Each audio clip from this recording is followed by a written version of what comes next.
Là où le verset dit, ils doivent l'adorer en esprit, en vérité, il dit, il l'adore avec l'aide de l'Esprit Saint.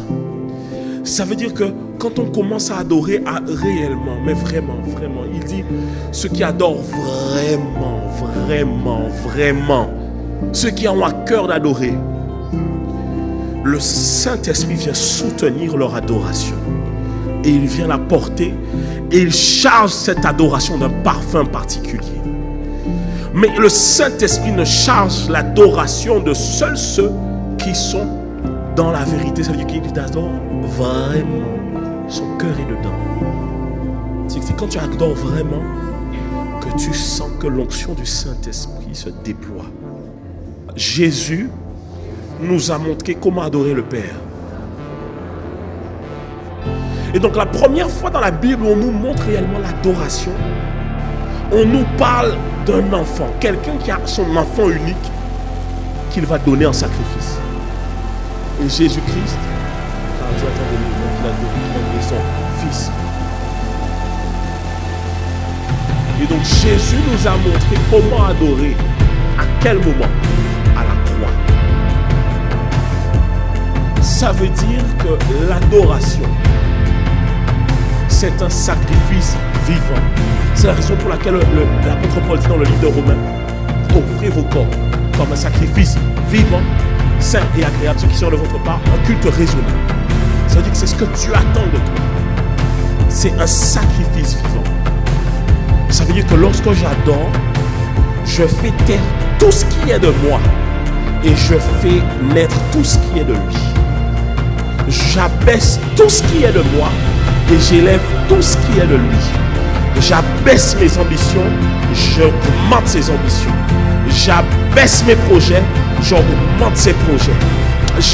La nourriture là, j'abaisse l'envie de manger et j'augmente l'envie de la nourriture spirituelle.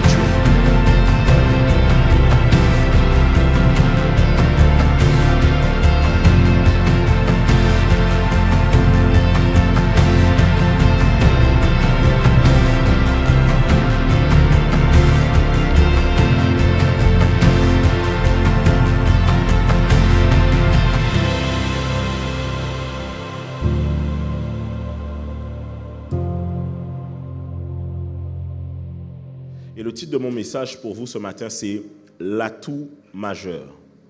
L'atout majeur. L'atout majeur. Est-ce qu'on est bon? Dis avec moi, l'atout majeur. Alors, lorsqu'on parle d'un atout majeur, on parle de quelque chose qui nous permet de pouvoir amener de pouvoir accomplir une mission, un projet avec beaucoup de réussite, quelque chose qui fait que c'est à notre avantage, l'atout que j'ai, l'avantage que j'ai, ce qui fait que pour moi ça réussit, ce qui fait que pour moi ça marche, la chose qui fait que pour moi en tout cas ça fonctionne. Et pour nous les chrétiens, nous avons un atout majeur. Alors le thème de l'année, c'est quoi le thème de l'année? Et j'ai donné comme un autre thème qui se dit l'année de l'envoi. On est bon jusque-là? Alors lorsqu'on parle de ça, vous devez donc comprendre qu'il y a plusieurs étapes avant de pouvoir d'abord aller. La semaine dernière, j'ai parlé de préparer vos cœurs parce qu'il est important que vos cœurs soient malléables entre les mains de Dieu et que vous soyez prêts à tout donner au Seigneur Jésus-Christ. Est-ce qu'on est d'accord jusque-là? Et donc, je parlais du fait que votre cœur doit être préparé, que tout ce que Dieu vous a donné en 2023 ne doit pas être le frein de ce qui vous permet de servir Dieu en 2024. Et vous allez observer que Jésus, il a fait la même chose d'une certaine manière avec les disciples. Lorsque Jésus-Christ est mort, la Bible nous explique que quand il est mort, il est ressuscité. Quand il a réapparu aux disciples, il a pris le temps de pouvoir enseigner encore les disciples sur les choses du royaume de Dieu. C'est-à-dire qu'il a préparé encore le cœur des disciples. Et ils ont passé par l'étape de la crucifixion de Jésus-Christ qui a permis de pouvoir les mettre en face d'eux-mêmes, de voir que finalement, il n'était pas si bien qu'ils ne pensaient. L'apôtre Pierre pensait qu'il était réellement courageux, mais au moment de la croix, il s'est rendu compte que il y avait encore un peu de lâcheté à l'intérieur de moi. Mais à ce moment-là, le Seigneur en te confrontant avec toi-même, le Seigneur t'amène à pouvoir savoir qu'est-ce que tu dois travailler et changer à l'intérieur de toi. Alors, le message de dimanche dernier, c'est pour pouvoir te confronter avec toi-même et te dire, voici les choses qui empêchent au Saint-Esprit de pouvoir agir dans ta propre vie. Quelqu'un me dirait, est-ce qu'on peut empêcher au Saint-Esprit d'agir dans notre propre vie? Oui, on peut empêcher au Saint-Esprit d'agir dans sa propre vie. Parce que le Saint-Esprit n'est pas là pour te forcer à faire quoi que ce soit, mais il est là pour t'accompagner aussi à pouvoir accomplir sa volonté. Est-ce qu'on est ensemble? Ainsi, vous devez comprendre que oui, la première étape, c'est de préparer votre cœur. Mais là, maintenant, on va se dire, écoutez, on va se dire que, ok, on a compris le thème, invasion apostolique, on doit pouvoir être relâché, rentrer dans nos appels, aller là où le Seigneur nous attend, que ce soit dans le milieu, dans le sacerdoce, les choses ecclésiastiques, que ce soit dans les choses séculières, on doit pouvoir aller et pouvoir réellement représenter les valeurs et les principes divins. En fait, c'est une certaine manière de pouvoir aller représenter Christ. La Bible dit que votre lumière luise parmi les hommes et qu'il voit vos bonnes œuvres et qu'il glorifie Dieu votre Père. Est-ce qu'on est ensemble? Donc, il faut que le monde puisse voir ce que Dieu a déposé à l'intérieur de toi. Il faut que le monde puisse rendre gloire à Dieu pour toutes les choses, les grâces, les faveurs que Dieu a déposées à l'intérieur de toi. Tu ne peux pas être un chrétien et ne pas représenter Dieu là où Dieu t'a placé. Si Dieu t'a donné un emploi, représente-le fièrement là-bas. Sois le plus créatif, sois le plus productif, sois celui qui a de bonnes idées, la sagesse, qui a de la douceur, de l'amour avec les collègues. Il faut que Dieu travaille ton cœur de manière à ce que tu puisses réellement le représenter devant les hommes. Parce que les hommes ne verront pas Dieu, mais ils te verront toi. Les hommes ne verront pas Jésus-Christ, mais ils te verront toi. Et s'ils voient que ceux qui se disent être disciples de Jésus ne ressemblent pas à Jésus, quelle est l'envie qu'ils auront de pouvoir accepter Jésus-Christ dans leur vie? Bon, je ne sais pas si tu es là ce matin. Est-ce que tu es là ce matin ou pas? Ou bien tu as trop, je t'ai dit, tu as trop mangé un jour, pas dû mettre le poisson hier. Hein? On est bon ou pas? Ok. Et donc, on doit pouvoir réellement voir quelque chose sortir de ta vie.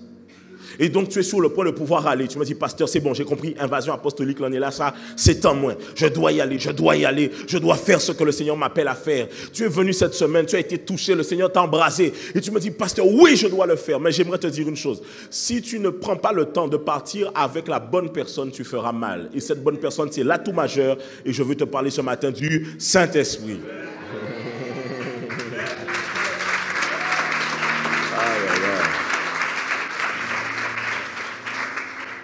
Non, je t'ai dit cette semaine, on est là-dessus. Hein. On est ensemble ou pas?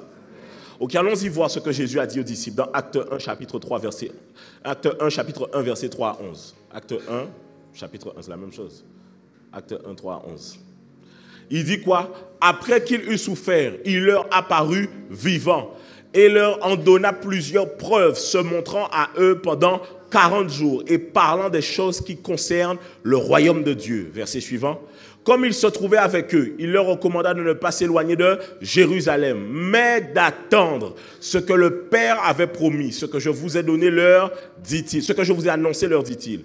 Car Jean a baptisé d'eau, mais vous, dans peu de jours, vous serez baptisés du Saint-Esprit. On est bon? Avançons. Alors les apôtres réunis lui demandèrent, Seigneur, est-ce en ce temps que tu rétabliras le royaume d'Israël? Il leur répondit, ce n'est pas à vous de connaître les temps ou les moments que le Père a fixés de sa propre autorité. Mais vous recevrez une puissance, le Saint-Esprit survenant sur vous. Et vous serez mes témoins à Jérusalem, dans toute la Judée, dans la Samarie et jusqu'aux extrémités de la terre. Après avoir dit cela, il fut élevé pendant qu'ils le regardaient, et une nuée le déroba à leurs yeux. Et comme ils avaient les regards fixés vers le ciel pendant qu'ils s'en allaient, voici deux hommes vêtus de blanc leur apparurent. Et dirent, hommes galiléens, pourquoi vous arrêtez-vous à regarder au ciel? Ce Jésus qui a été enlevé au ciel du milieu de vous viendra de la même manière que vous l'avez vu allant au ciel. Jésus revient bientôt. Est-ce qu'on est ensemble? Alors Jésus va dire ici, il va dire dans Acte 1:8, mais vous recevrez une puissance, le Saint-Esprit survenant sur vous, et vous serez mes témoins à Jérusalem et dans toute la Judée, dans la Samarie et jusqu'aux extrémités de la terre. Ici, Jésus est en train de parler justement dans le thème de ce qu'on est l'année de l'envoi. Et Jésus est en train de dire, vous allez aller jusqu'aux extrémités de la terre. Vous allez aller au-delà même des frontières que vous avez vues depuis votre vivant. Vous allez pouvoir partir, voyager et aller prêcher l'évangile. Mais vous ne pouvez pas aller prêcher l'évangile si vous n'avez pas avec vous l'atout majeur qui est le Saint-Esprit qui doit vous accompagner. Est-ce qu'on est ensemble? Tu ne peux pas aller prêcher sans le Saint-Esprit. Tu ne peux pas avoir d'efficacité sans le Saint-Esprit. Tu ne peux pas avoir de puissance sans le Saint-Esprit. Tu ne peux pas être efficient sans le Saint-Esprit. Il te faut absolument le Saint-Esprit. Et la Bible nous dit dans Actes 2, 1, 4, le jour de la Pentecôte, ils étaient tous ensemble dans le même lieu. Tout à coup, il vint du ciel un bruit comme celui d'un vent impétueux. Il remplit toute la maison où ils étaient assis. Des langues semblables à des langues de feu leur apparurent, séparées les unes des autres, et se posèrent sur chacun d'eux. Et ils furent tous remplis du Saint-Esprit et se mirent à parler en d'autres langues, selon que l'Esprit leur donnait de s'exprimer. Ils reçurent le Saint-Esprit. Et ça, à ce moment-là, ils ont été baptisés de feu et d'esprit. Ils ont commencé à parler en d'autres langues, à parler aussi en d'autres langues des hommes. Ils ont commencé à pouvoir être saisis par le Saint-Esprit. Pierre, c'est à ce moment-là, il a pris la parole devant plusieurs et a commencé à prêcher l'évangile. Et la Bible dit que ce jour-là, 3000 âmes se convertirent au Seigneur Jésus-Christ. Avec le Saint-Esprit, il y avait de l'efficacité dans ce qu'il faisait. En une journée, en quelques temps seulement, l'Église s'est multipliée. Énormément de gens ont été gagnés à Jésus-Christ. Ce qui veut dire que lorsqu'une Église veut avancer, elle doit mettre d'abord le Saint-Esprit au centre de toute chose. Parce que sans le Saint-Esprit, on ne peut pas avoir de percée dans le monde spirituel. Est-ce qu'on est ensemble? Alors j'aimerais te dire une chose. Tu es appelé à faire beaucoup de choses. Tu as un grand destin, d'accord, j'ai compris. Même moi, je te crois. Dis à ton voisin, je te crois. Mais tu n'iras nulle part si tu ne mets pas le Saint-Esprit en priorité dans ce que tu dois faire avec Dieu. Le truc, c'est que souvent la conception, quelle conception souvent qu'on a du Saint-Esprit? Par exemple, déjà, dans certains aspects de notre milieu francophone, on utilise des fois le Saint-Esprit pour pouvoir se moquer des fois des gens. On dit par l'opération du Saint-Esprit. Ça veut dire qu'on imagine le Saint-Esprit comme étant juste quelqu'un comme ça et qui fait de temps en temps des petites choses et qui est douillet et qui vole de temps en temps. Fou, comme une petite fée qui accomplit des choses. C'est la vérité. Parce que quand tu parles aux gens, le Saint-Esprit, les gens voient directement la colombe. Donc ils imaginent c'est un petit oiseau qui se promène tout le temps et qui va sur les gens. Et ce que les gens ne savent pas, c'est que, en fait, le Saint-Esprit, c'est Dieu tout simplement. Il n'y a pas autre chose. Je ne peux pas te dire autre chose. Ce n'est pas comme si, écoutez, quand on dit Dieu le Père, Dieu le Fils, Dieu le Saint-Esprit, ce n'est pas une hiérarchie que nous faisons. C'est juste une manière de pouvoir te citer les trois, mais il n'y a pas de hiérarchisation de chacun. Dieu le Père n'est pas le premier, Dieu le Fils le deuxième et Dieu le Saint-Esprit le troisième. C'est la même personne. Parce que pourquoi? Au début de la Bible, dans le livre de Genèse, la Bible dit l'Esprit de Dieu se mouvait au-dessus des eaux. Ça veut dire qu'il était là au commencement. Tout comme Jésus dit, moi j'ai vu la naissance d'Abraham. Donc Jésus était là au commencement. Et ainsi aussi, quand ils font l'homme, il dit, faisons l'homme à notre image. À ce moment, le Père, le Fils et le Saint-Esprit sont en train de parler et de déclarer qu'ils doivent faire l'homme à leur image. Est-ce que je parle à quelqu'un? Le Saint-Esprit était là depuis le commencement. La Bible dit que c'est inspiré par l'Esprit que des hommes prophétisèrent jusque-là. Dans l'Ancienne Alliance, ils prophétisèrent par le Saint-Esprit. Dans l'Ancienne Alliance, le Saint-Esprit est présent. Dans la Nouvelle Alliance, le Saint-Esprit est présent. En réalité, la personne du Saint-Esprit, c'est la puissance. Ce n'est pas une puissance, mais c'est la facette de Dieu, de sa puissance agissante et pouvoir accomplir toutes choses sur terre. Est-ce qu'on est ensemble? Lorsque Dieu a déclaré au début de la commencement, c'est son esprit qui était en train d'agir. Lorsque Jésus-Christ est descendu sur la terre, comme je l'ai déjà expliqué, la Bible dit que le Saint-Esprit, Marie, te couvrira de son ombre. Et tu seras enceinte. C'est-à-dire que Marie a été enceinte par la vertu, la puissance du Saint-Esprit. Lorsque Jésus-Christ est mort, celui qui l'a ramené à la vie, c'est le Saint-Esprit. Cela veut dire qu'à chaque fois que Dieu est en train d'agir, c'est son esprit qui est en train d'agir. C'est pour ça qu'il dit que ce n'est ni par la force, ni par la puissance, mais c'est pas mon esprit, dit le Seigneur. Donc, quand on dit, regardez, on peut dire, on peut y aller ou pas? Dans la Bible, on dit, écoutez, à chaque fois qu'on parle du Saint-Esprit, voici les choses que l'on dit. On dit le Saint-Esprit, on dit l'Esprit de Dieu, mais on dit aussi l'Esprit du Père. On dit l'Esprit de l'Éternel, mais on dit aussi l'Esprit de Jésus. C'est la même personne. C'est simple. Quand Jésus était en train d'agir sur terre, il avait avec lui le Saint-Esprit. Qui est quoi? L'Esprit de Dieu, l'essence même de Dieu. Lorsque Dieu le Père est en train de parler, c'est au travers de son Esprit qu'il est en train de faire. Alors c'est une grâce que le Seigneur Jésus-Christ est venu sur terre. Venu sur terre pour le pardon de nos péchés. Et c'est une grâce qu'il ne soit pas resté sur terre. Parce qu'en repartant, il nous a dit qu'il est avantageux pour vous que je m'en aille, afin que je vous laisse le Saint-Esprit. Le Saint-Esprit, c'est que, en fait, ce que Jésus est en train de leur dire, les gars, si je reste, en fait, ce que Jésus veut leur faire comprendre, c'est que les gars, moi je suis venu sur la forme d'un homme pour vous montrer comment on peut vivre en étant homme et en accomplissant la volonté de Dieu le Père. Mais Jésus est en train de leur dire, maintenant, moi, sous ma forme d'homme, là, je ne peux pas être avec vous tous. Je ne peux pas être partout dans un même lieu. Parce que la Bible dit que quand Jésus, Dieu, en fait, c'est Dieu, fait chair, est descendu sur terre. Quand on dit que Jésus est le Fils de Dieu, on veut dire que c'est Dieu qui s'est engendré au travers d'une femme. Est-ce qu'on est ensemble? Mais c'est Dieu qui s'est engendré, qui s'est dépouillé de tout ce qui fait de lui. Par exemple, un exemple simple, Jésus dit, il n'y a que le Père qui sait lorsque Jésus devra revenir. C'est-à-dire que Jésus, dans sa dimension d'homme, ne sait pas ce genre de choses. Dans sa dimension d'homme, Jésus ne peut pas être partout à la fois. Pourquoi? Parce que la Bible nous le dit dans le livre de Luc. Il envoya des disciples 2 à 2 dans tous les endroits où lui-même devait aller. Est-ce qu'on est ensemble? Donc Jésus, il est Dieu, fait chair, mais il se dépouille de certaines caractéristiques de lui-même pour nous montrer qu'en tant qu'homme, il est possible d'accomplir des choses sur terre et de vivre par l'Esprit de Dieu. Mais Jésus dit à un moment donné, je ne peux pas rester avec vous. Parce que pour l'instant là, cette facette de moi que vous voyez, parce que Jésus lui-même dit, à un moment donné, les disciples demandent la question, comment on peut faire pour voir le Père? Jésus dit, celui qui a vu le Fils a vu le Père. Donc il est en train de te dire, on est la même personne. Donc Jésus à un moment dit, les gars, si je reste avec vous, vous allez être limités. Parce que je ne peux pas être avec vous tous. Quand vous allez partir dans le monde prêcher l'évangile, moi je ne peux pas être avec vous.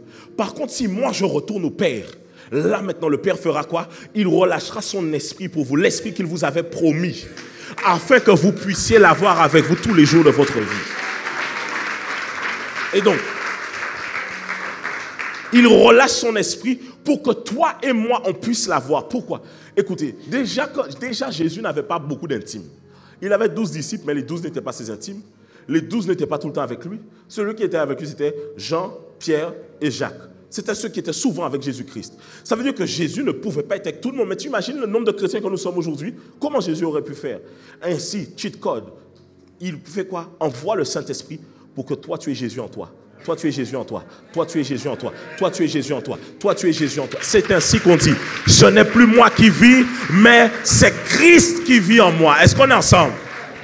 C'est la raison pour laquelle ta véritable nature, elle est céleste. Parce que tu es né d'eau et d'esprit. Ainsi, quand tu dis que ce n'est plus moi qui vis, c'est Christ qui vit en moi. Tu parles de l'esprit de Christ qui est à l'intérieur de toi. Tu parles de l'esprit de Dieu. Est-ce qu'on est ensemble?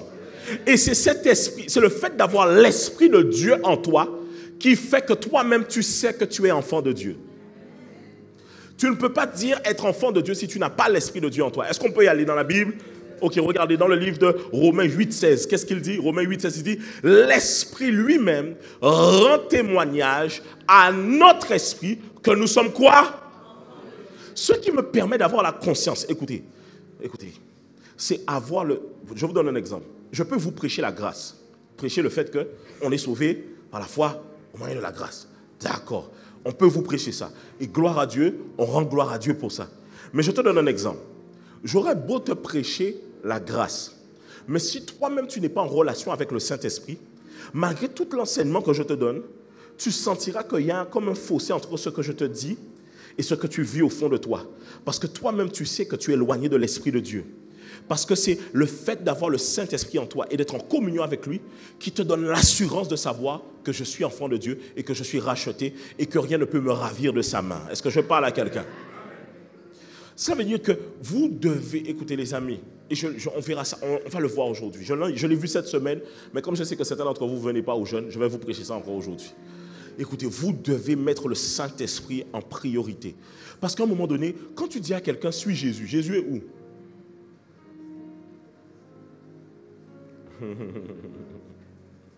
Quand tu dis à quelqu'un, suis Jésus, Jésus est où?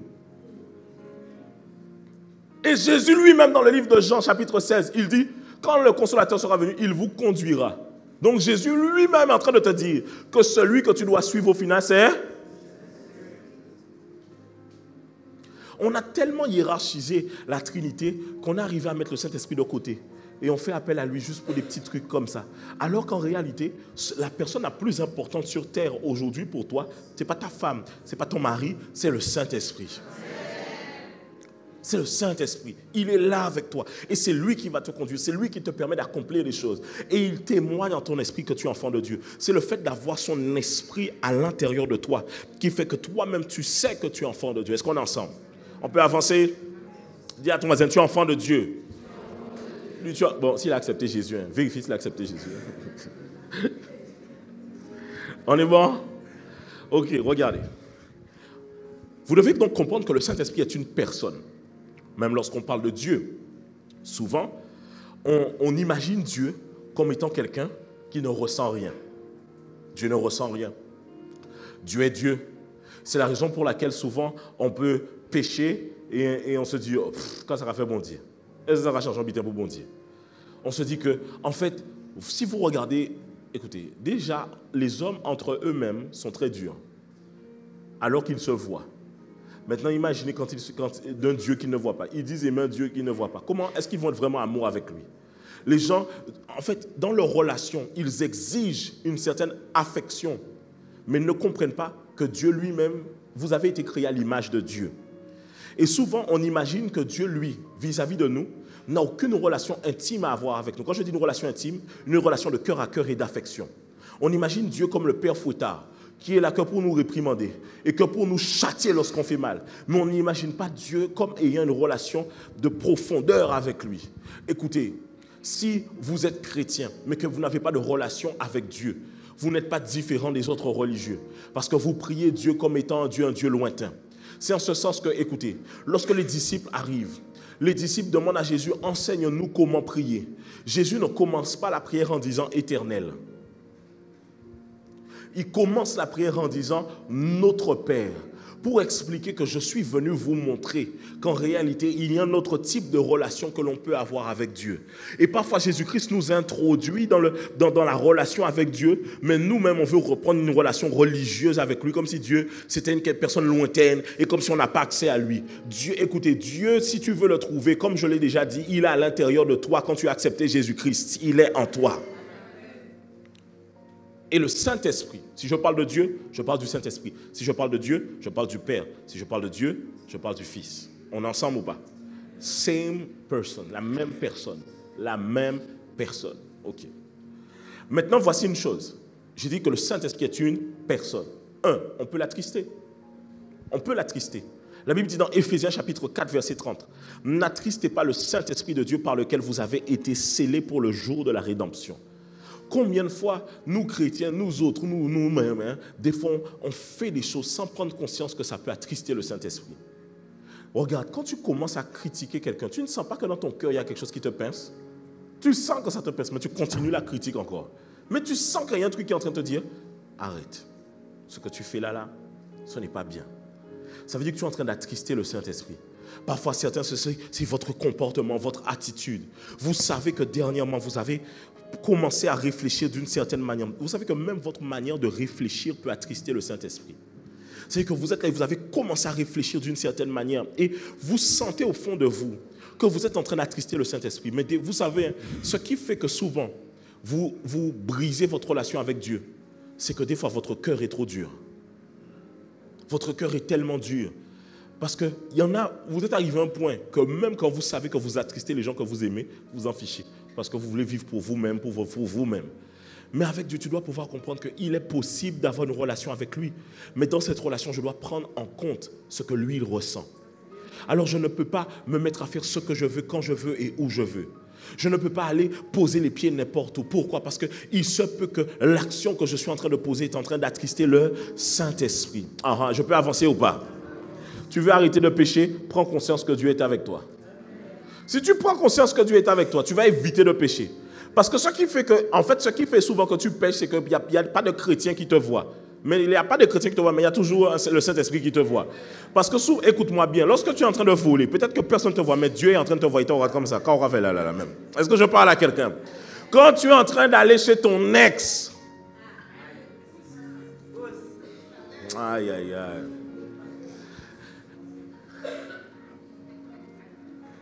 Tu viens à 23h, tu sors. Tu as ton bonnet satin sur ta tête. De manière impromptue.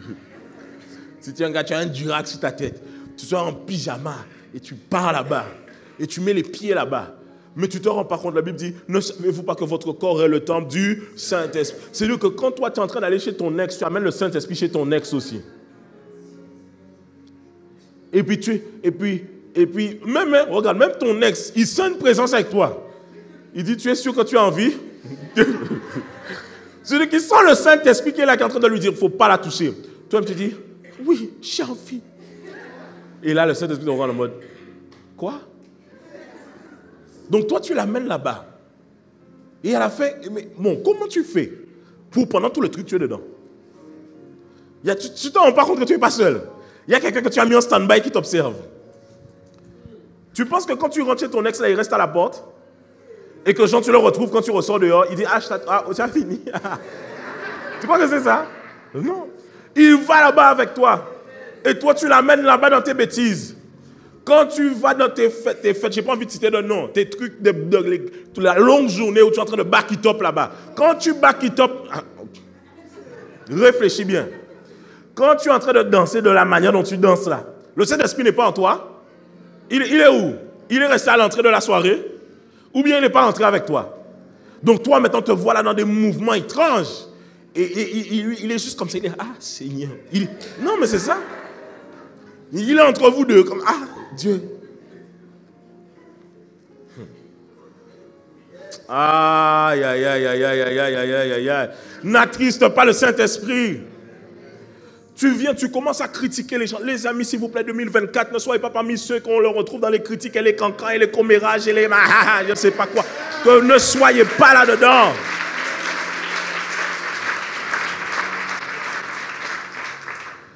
N'aimez pas trop les affairages. N'aimez pas trop ça. N'aimez pas trop ça. Tu peux être au courant, mais quand même, on ne peut pas mettre... Toi, en fait, on sait que si on a besoin d'un affairage, c'est toi qu'on vient voir. Fais une chaîne YouTube. Non, ne fais pas ça. Il y en a, vous aimez trop ça. Il y a un dernier truc. Et toi, alors il y a plusieurs mêmes degrés. Il y a le degré de tu es au courant. Mais il y en a, vous aimez mettre votre bouche là-dedans. Vous aimez ça. Mais pendant que tu parles, tu sens le Saint-Esprit qui est en train de te dire, tais-toi. Tais-toi. Mais toi, tu forces. Tu dis, ah, laisse-moi parler. J'aime les cancans. Donc, que Dieu te délivre dans le nom de Jésus.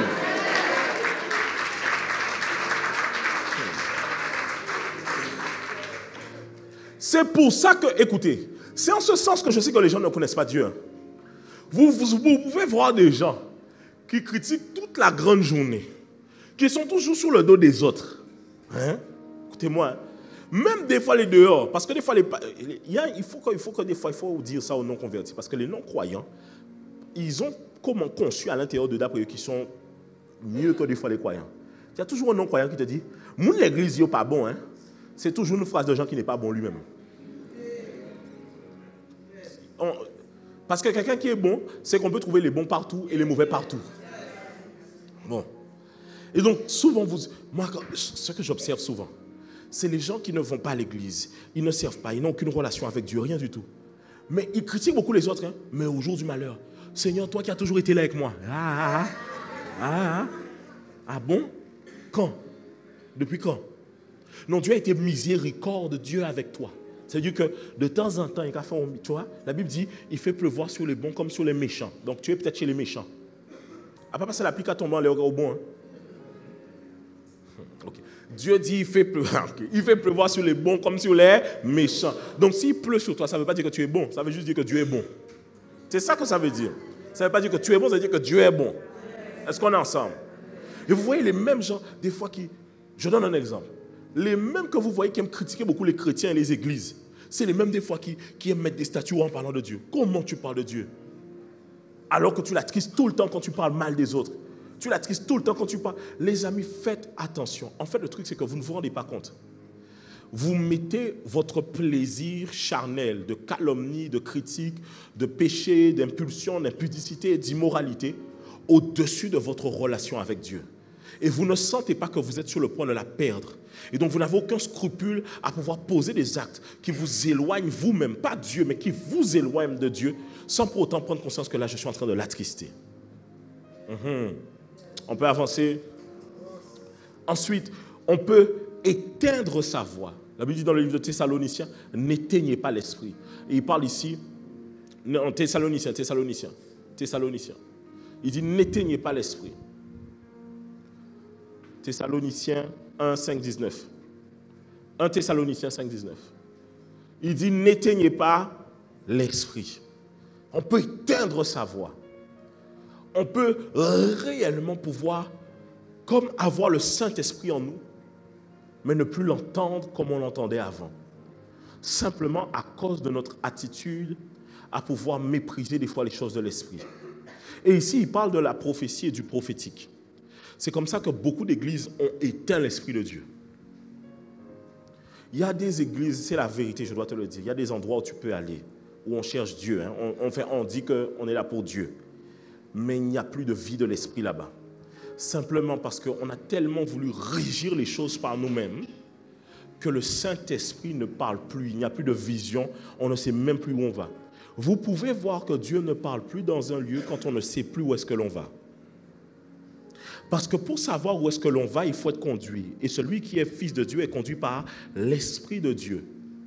Ainsi, vous devez, par suite logique, vous voyez que quand on ne sait plus où on va, souvent c'est simplement parce qu'on n'est plus conduit par l'Esprit de Dieu.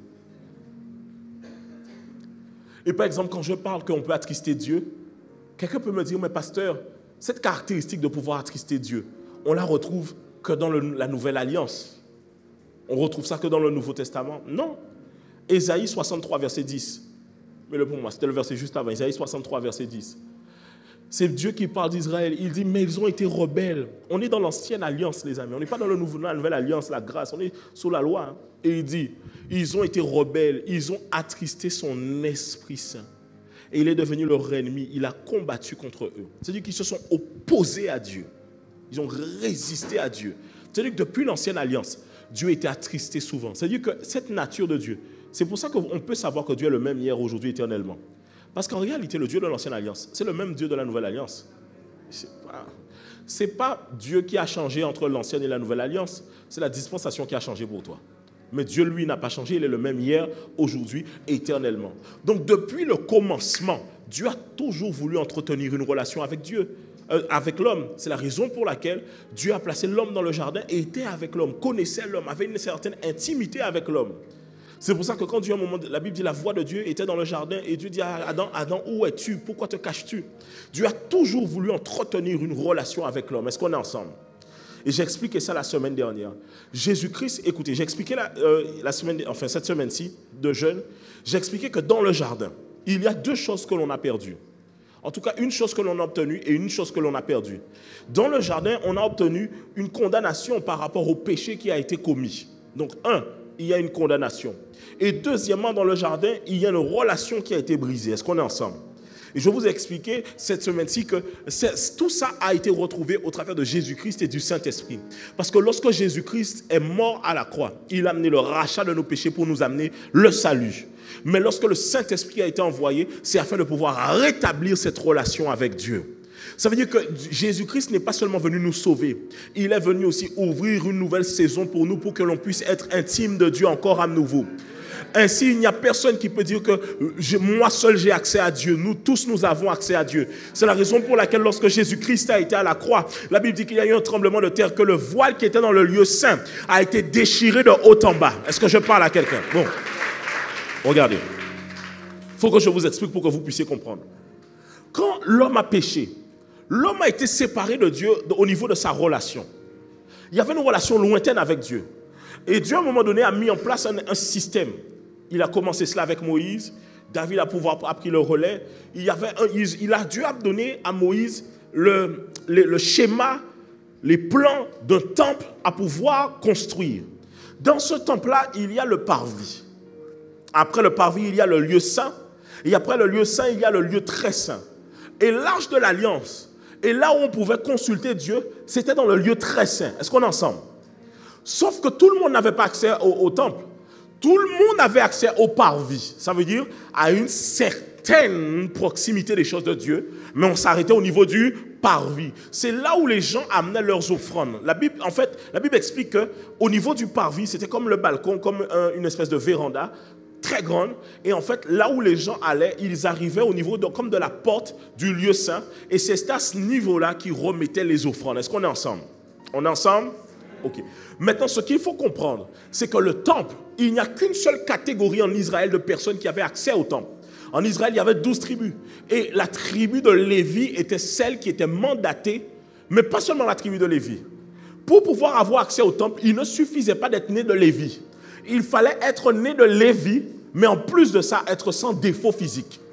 C'est-à-dire que si tu avais un œil coqueliche, tu ne peux pas servir au temple. Si tu avais un pied plus court, tu ne peux pas servir au temple. Si tu avais une malformation, tu ne peux pas servir au temple.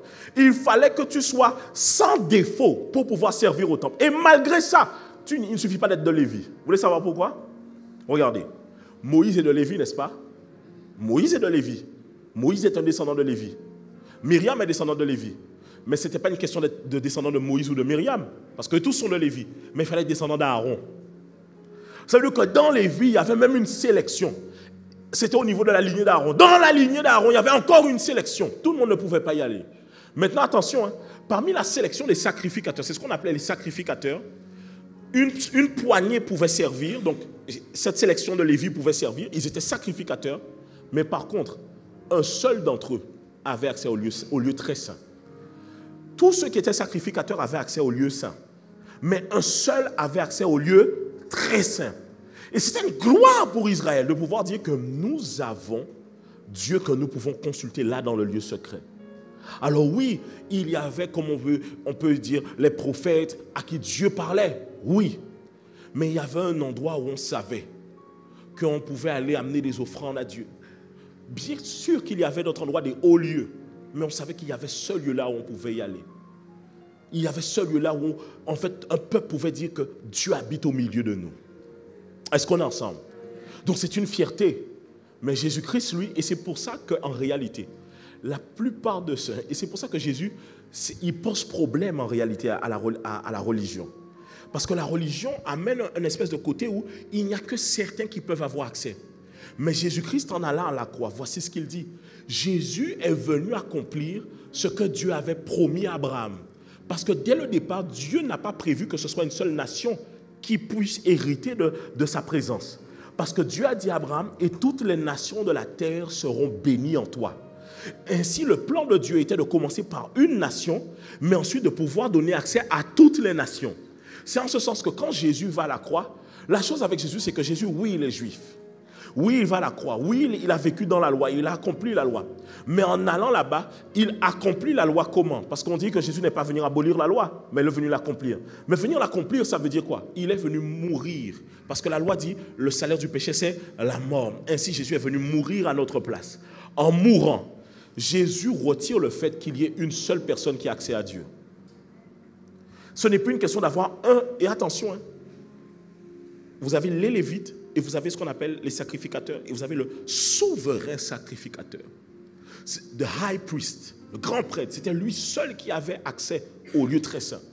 Et Jésus-Christ en allant à la croix, la Bible dit le voile s'est déchiré de haut en bas. Vous savez que ce n'est pas pour rien que la Bible dit de haut en bas.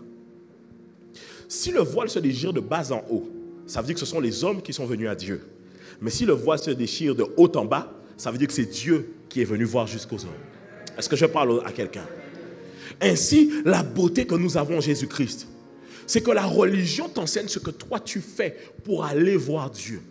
Là où Jésus-Christ t'enseigne ce que Dieu a fait pour venir à toi. Est-ce que je parle à quelqu'un? Jésus n'est pas celui qui te regarde au loin et qui veut juste te dire, toi-même fais tes efforts tout seul. Jésus dit, je suis venu jusqu'à toi. J'ai marché sur terre comme un homme. J'ai accompli la loi. Je suis mort pour tes péchés afin que tu sois sauvé. Maintenant, tu as accès à ma présence. Et cette présence, je te la donne au travers de qui? Mon esprit, le Saint-Esprit. Donc, ça veut dire quoi? Ce n'est pas seulement les pasteurs qui ont accès à la présence de Dieu. Ce n'est pas les apôtres, les prophètes, les docteurs. Ce n'est pas eux seulement qui ont accès à la présence de Dieu. C'est la raison pour laquelle, les amis, voici une chose. Un prophète dans l'Ancienne Alliance n'est pas la même chose qu'un prophète dans la Nouvelle Alliance. Dans l'Ancienne Alliance, quand on voulait entendre Dieu, on allait absolument voir un prophète. Parce qu'il fallait, le prophète veut dire un messager, quelqu'un qui parle, un porte-parole, quelqu'un qui parle de la part de Dieu. Les prophètes sont toujours des messagers dans la Nouvelle Alliance. Mais les prophètes de la Nouvelle Alliance ne viennent pas seulement, en fait, ils n'ont pas une exclusivité sur la voix de Dieu, de choses que tu ne connais pas. Ils opèrent aussi dans une fonction où ils viennent te confirmer ce que Dieu t'a déjà dit en secret. Bien qu'ils opèrent aussi dans une dimension de choses que tu découvres. Mais même quand les prophètes t'amènent à découvrir quelque chose que tu ne connais pas, le Saint-Esprit en toi doit venir rendre témoignage de cela. C'est la raison pour laquelle la Bible même dit « éprouvez les prophéties ». éprouver les prophéties. Ça veut dire que je reçois, je ne connaissais pas, je reçois, mais le Saint-Esprit en moi a la capacité d'éprouver, de savoir qu'est-ce que je garde et qu'est-ce que je ne garde pas. Est-ce que je parle à quelqu'un? Ainsi, tu n'as pas à aller courir et aller à chercher partout qu'est-ce que Dieu dit pour ma vie, comme si tu cherches un gardien des affaires ou un médium. La chose que tu dois chercher en réalité, c'est l'Esprit de Dieu, parce qu'il te révèle les choses cachées. Est-ce que je parle à quelqu'un? Dis à quelqu'un, mets le Saint-Esprit en priorité. Est-ce que tu es béni ce matin?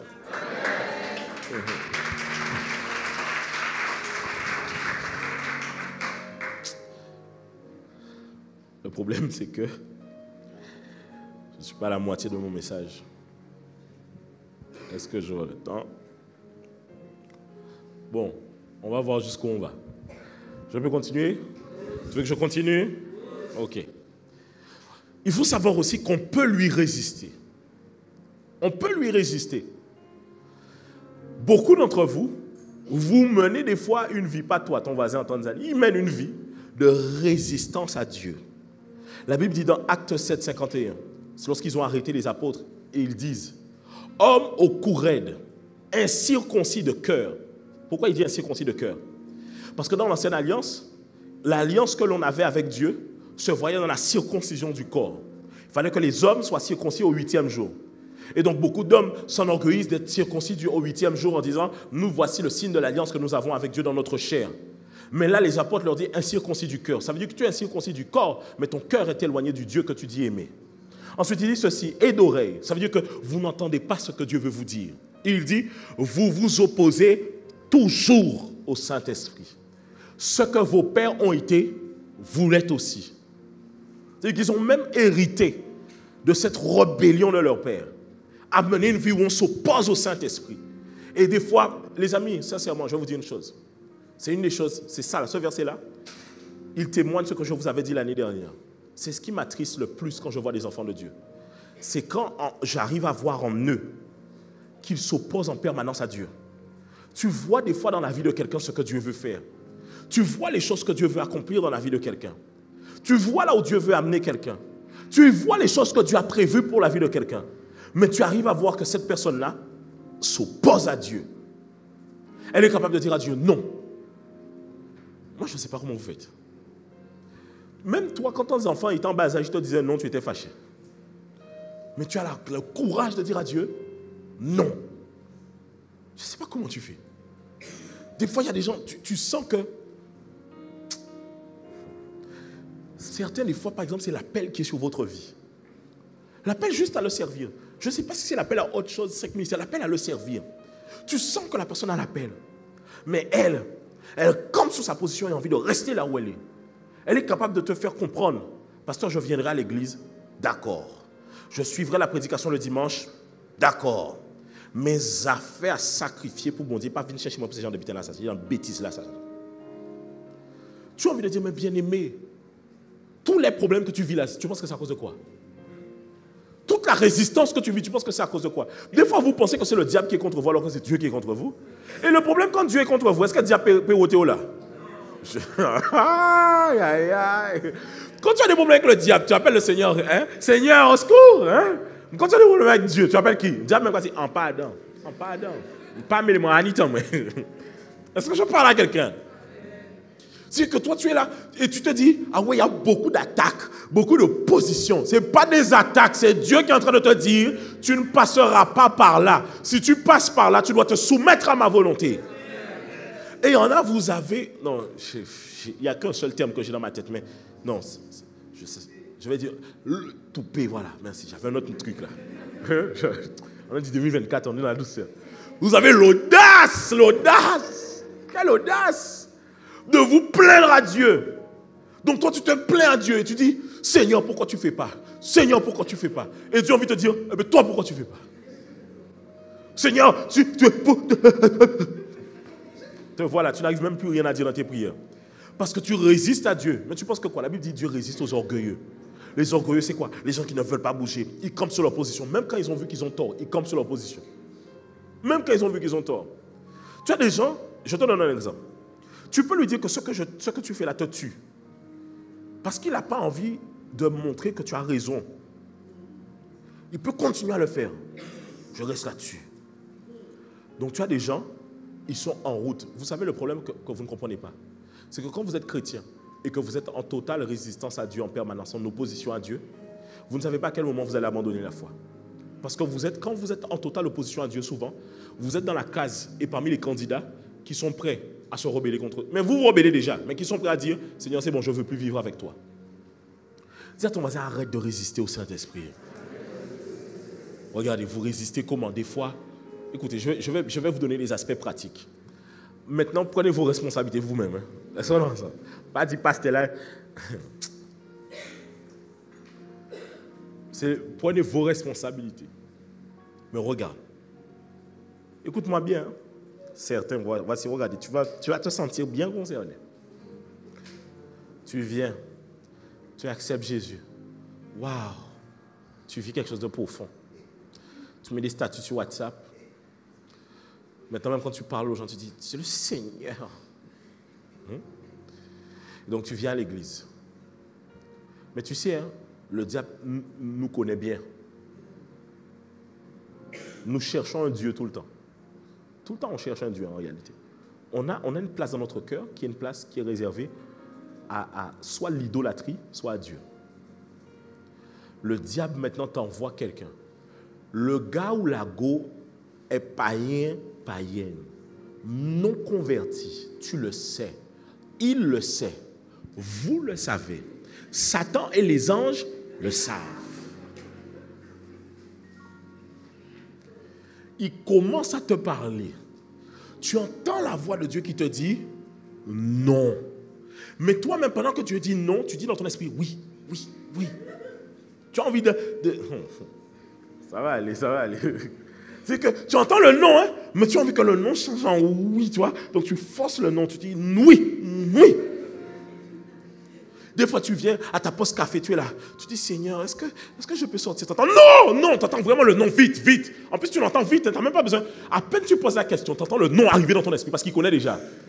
Mais toi, tu dis, mais Seigneur, je n'ai même pas fini. Non, hein, dis non, non. Et toi, tu insistes. Et te voilà.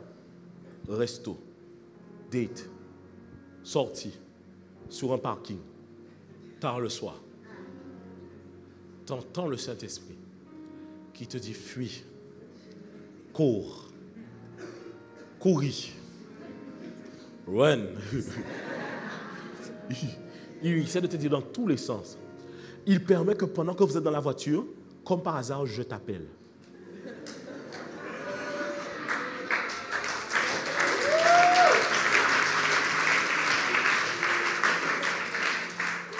Et quand je t'appelle, hein, je te dis active le FaceTime. Tu me dis non, je suis pas. Hein? Ou non, j'ai pas beaucoup de réseau, hein, j'ai pas beaucoup de réseau là où je suis. Je viens, je parle avec toi. Le gars reste patient, la go reste patiente. Je raccroche. Vous sentez la tension monter. À un moment donné, comme par hasard, la radio se met en marche, c'est RSV. RSV.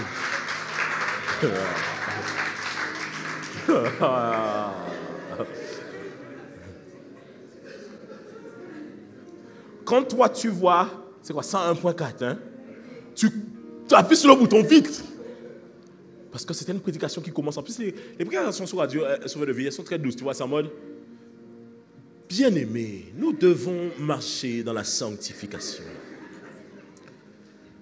Tu dis, laisse la radio. Je vais mettre une petite musique. Tu vas sur YouTube.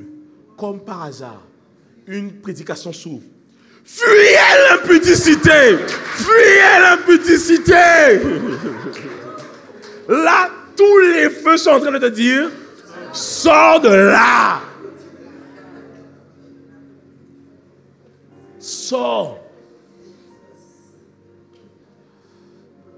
Et des fois, ça arrive même à un point, hein, pendant le moment, tu découvres que le gars te dit qu'il t'aime, mais en fait, qu'il a déjà quelqu'un dans sa vie, tu es son deuxième bord.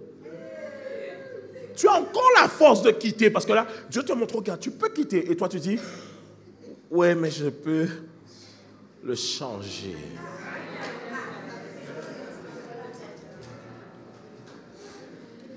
Tu sais, la phrase « je peux le changer », c'est la phrase de quelqu'un qui ne connaît pas le Saint-Esprit. Oui, tu me dis ce que tu veux, tu peux être fâché. Hein? J'ai dit 2024, je vais être doux, mais je vous dis la vérité quand même. Quelqu'un qui dit « je peux le changer », c'est quelqu'un qui ne connaît pas le Saint-Esprit. Pourquoi? Si tu connais le Saint-Esprit, tu sais qu'il n'y a que seul lui qui convainc de péché, de justice et de jugement. Si tu veux changer ce gars, changer cette go, c'est que c'est un appel, tu es évangéliste. Certains, Dieu vous a envoyé gagner les gens à Christ, vous faites de vos maris et vos femmes. Faites attention. Hein. Faites attention. Hein. Des fois, Dieu t'envoie pour gagner quelqu'un à Christ. Toi, tu vois la personne comme, je veux gagner à Christ et à moi. Cherche d'abord Dieu. Dis à ton voisin, cherche d'abord Dieu. Et des fois, pendant que tu es dans la voiture là-bas, il y a un frère à l'église qui prie pour toi. Tu vois? Tu es en train de perdre ton temps avec des... Ah, Dieu. Tu es en train de perdre ton temps avec un gars. En plus, il te manipule bien. Hein? Comme il a vu de temps en temps, toi, tu pries. Avant le repas, il fait comme ça. Et toi, tu es... Et tu sens le Saint-Esprit qui est en train de te dire, c'est faux, c'est faux. Et tu sais pourquoi toi-même tu sais que ce n'est pas bien? Tu ne viens jamais me voir. C'est que tu sais. C'est que tu sais. C'est juste que quand le Saint-Esprit te parle, tu peux éteindre sa voix sans que personne ne soit au courant. Et te voilà, tu viens en opposition avec Dieu.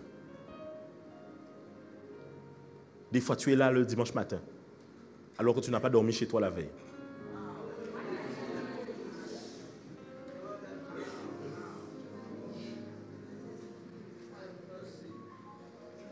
Alors même que je sors ça là comme ça, ton cœur commence à battre.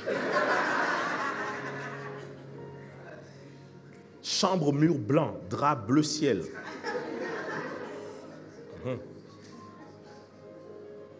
Et ça ne ressemble même pas à chez quelqu'un, ça ressemble à un hôtel.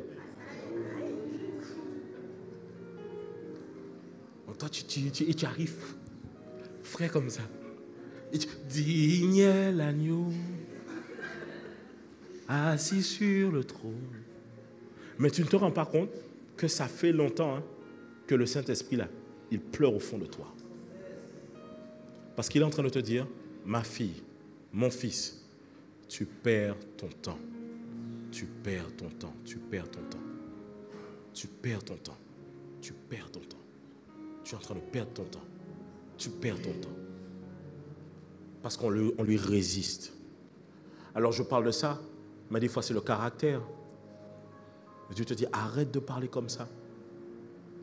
Et chaque jour tu recommences. C'est comme si Dieu a beau te parler, mais tu as envie de lui dire, laisse-moi, j'ai envie de laisser cette nature-là émaner de moi. Il t'a envie de te dire, mais change, arrête de parler comme ça. Et tu sais, des fois, quand tu es seul, hein, tu as des flashs de moments où tu agis mal dans la journée. Au lieu de prendre le temps de pouvoir dire, Saint-Esprit, je te demande pardon, pardon, parce qu'aujourd'hui j'ai fait ça. Pardon, tu fais comme si de rien n'était, tu passes là-dessus. Tu sais, je te cite ça, pourquoi? Parce que ça, ce sont des choses que seul toi peux savoir dans le secret. Mais en réalité, les choses qui augmentent ta relation avec Dieu ou qui la diminuent, ce n'est pas les choses que nous voyons, c'est les choses que nous ne voyons pas qui sont dans le secret. Alors, en fait, tu te demandes, pourquoi maintenant je viens à l'église et je ne ressens rien? Pourquoi je viens à l'église et je ne vis rien? Mais parce que tu l'as attristé plusieurs fois. Attristé plusieurs fois. Attristé, attristé, attristé. Et te voilà maintenant, quand tu arrives à l'église, tu t'attends à ressentir les choses. Tu ne vas rien ressentir. Puisque même dans l'intimité, tu ne ressens rien. Tu ressens, même quand il te parle, tu n'entends plus rien. Pourquoi quand il te parle déjà dans le privé, tu n'entends plus rien? Tu crois que tu vas entendre quelque chose ici? Tu ne vas rien entendre ici. Mais ce que Dieu veut avec toi, c'est une relation profonde. Et vous allez, on peut avancer ou pas? Vous me permettez d'aller jusqu'au bout? Ok. Mais voici une chose que j'aimerais vous dire. Le Saint-Esprit est donné certes pour la relation avec Dieu, mais pas seulement pour la relation avec Dieu. Jésus-Christ, lorsqu'il a prévu de pouvoir leur permettre d'avoir accès au Saint-Esprit, il leur a intimement lié cela avec le fait d'être un témoin de Jésus-Christ. Un témoin, afin de pouvoir prêcher l'Évangile. Et donc la Bible va nous montrer simplement que avoir accès au Saint-Esprit, c'est aussi pour pouvoir accomplir une mission ici-bas sur terre. Quand le consolateur sera venu, l'Esprit de vérité, il vous conduira dans toute la vérité. Car il ne parlera pas de lui-même, mais il dira tout ce qu'il aura entendu et il vous annoncera les choses à venir. Pourquoi ce verset est important? Parce que rappelez-vous que notre thème, c'est invasion apostolique. J'ai fait une parenthèse pour que certains qui peut-être ne partent pas en mission puissent apprendre à leur échelle à faire attention à leur relation avec le Saint-Esprit. Mais si maintenant tu dois partir en mission, comment peux-tu faire avec le Saint-Esprit? En fait, tu dois comprendre une chose. Moi, en tant que pasteur, je peux te donner beaucoup de formations, d'enseignements, t'enseigner. Tu auras des clés, c'est important. Sauf que ces clés-là ne fonctionnent pas toutes seules. Elles fonctionnent avec la puissance du Saint-Esprit qui les soutienne. Cela veut dire que je peux t'expliquer, quand on évangélise, voici les 10 stratégies d'évangélisation. Mais il y a une stratégie d'évangélisation qui ne change pas, c'est celle d'avoir le Saint-Esprit avec soi et qui nous conduit et qui nous amène à parler. Pourquoi? Il dit, il vous conduira dans toute la vérité, car il ne parlera pas de lui-même, mais il dira tout ce qu'il aura entendu et il vous annoncera les choses à venir. Écoutez, lorsque vous êtes réellement, la seule chose qui fait, je peux avancer, la seule chose qui fait en réalité que quelqu'un devient mature en Christ, c'est sa relation avec le Saint-Esprit. Ce n'est pas prévu dans mon message, mais il faut que je vous le dise. C'est sa relation avec le Saint-Esprit. Vous voulez savoir pourquoi? Juste après ici, Jésus dit à un moment donné, il y a des choses que je dois vous dire, mais vous n'êtes pas encore en mesure de pouvoir les porter. Il dit ça. C'est que Jésus dit, il y a des choses que je dois vous dire, mais avance, mets le verset 14 pour voir si c'est là. Mets le verset 14. Encore un peu de temps et vous ne me verrez plus. Et puis encore un peu de temps et vous me verrez parce que je vais au Père. Vas-y, avance. On était à 13. Non, on était à 13. Voilà, il me glorifiera. Avance 14, 15, 16, 17, 18. Il disait donc, que signifie avance? Avance. Non. Acte 1. Acte 1.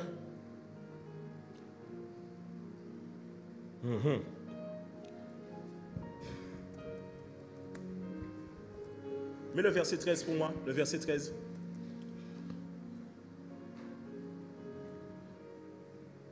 Non, de tout avant. Verset 13 de tout avant. Jean 16, 13. On met Jean 16, 13 pour moi. 12. Voilà.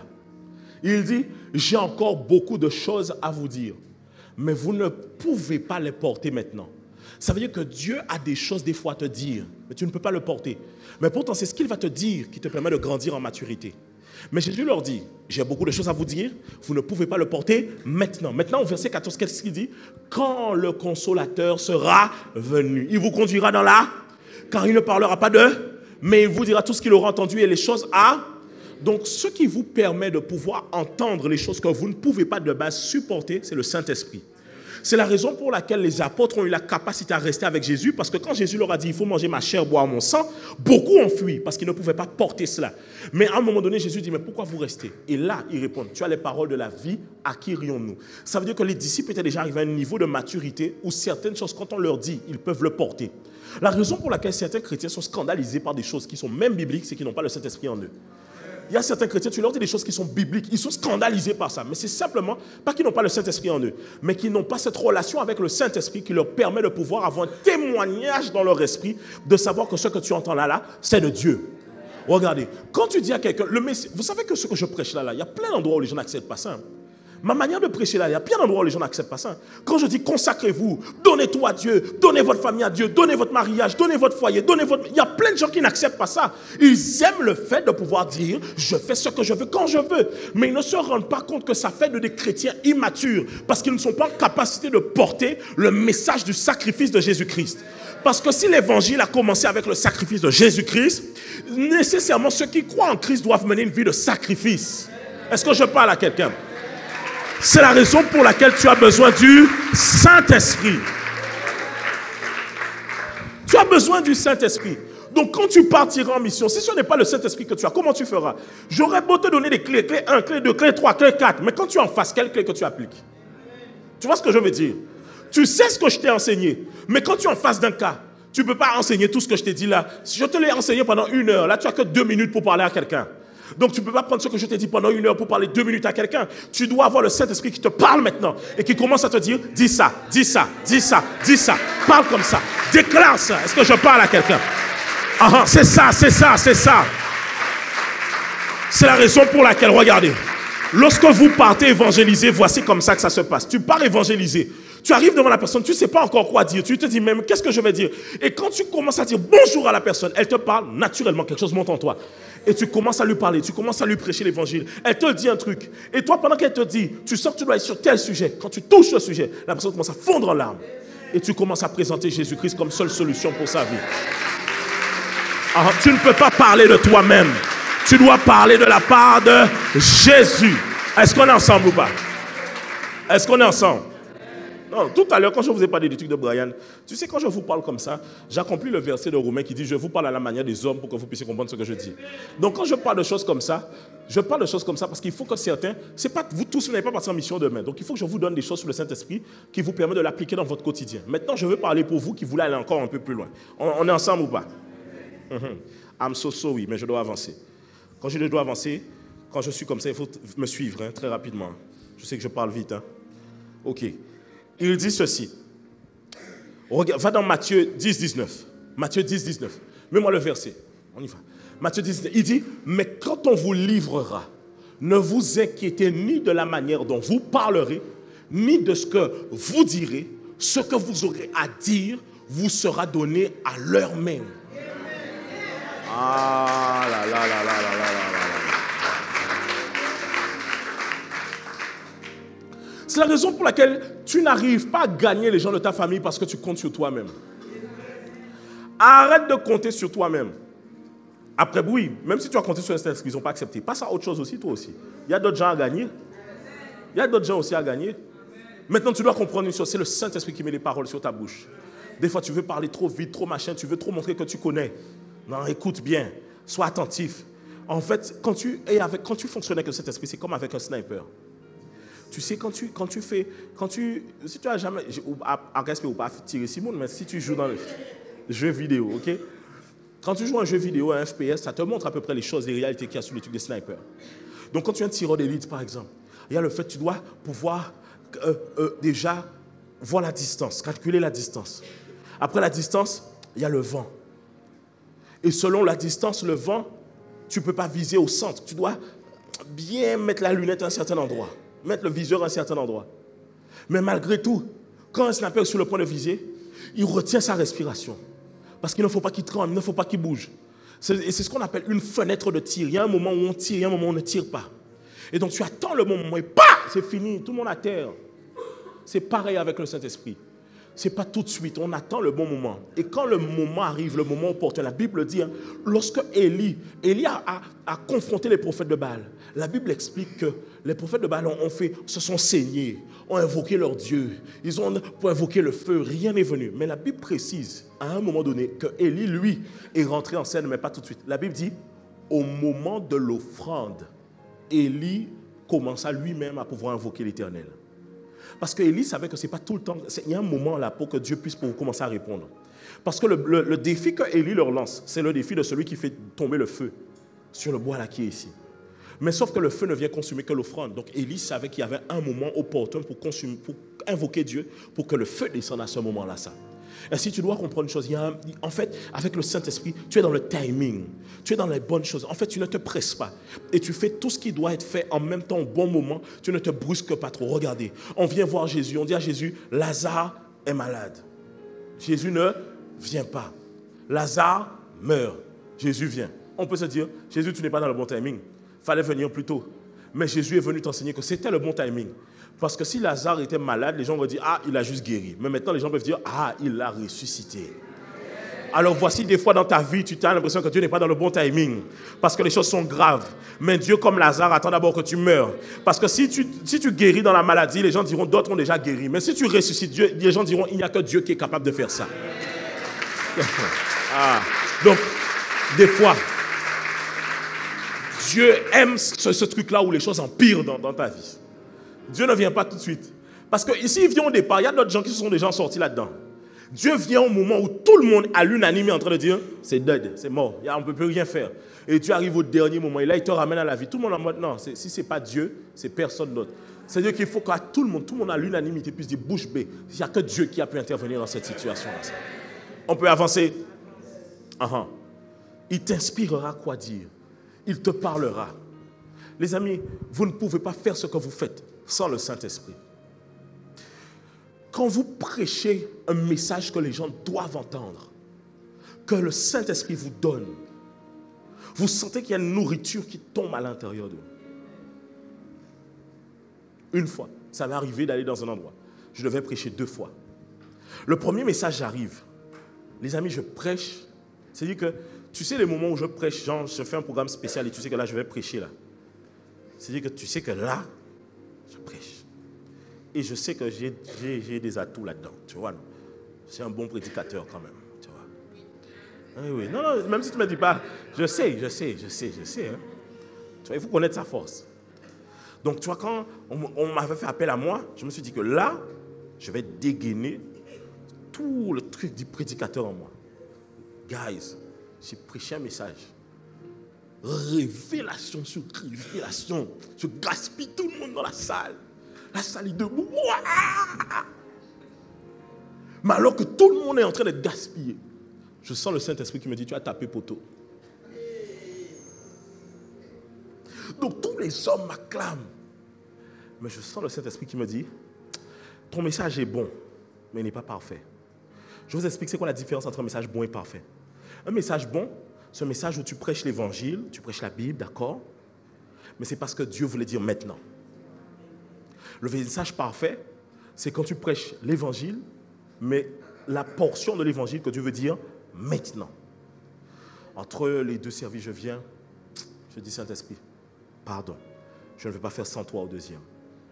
Et là, elle me dit, tu vas venir et tu ne vas parler que d'une chose, la prière, l'atmosphère et la gloire. Je reviens après, je commence le message, je sens, non, attends, laisse ça. Est-ce que tu sais, je ne sais pas comment t'expliquer ça. Je sens que je ne suis pas seul. Il y a une gloire qui m'accompagne. Je sens que c'est avec moi. Le Dieu de l'invisible est là. Le Dieu de l'étrange est là, mon gars. Toi aussi, laisse ça.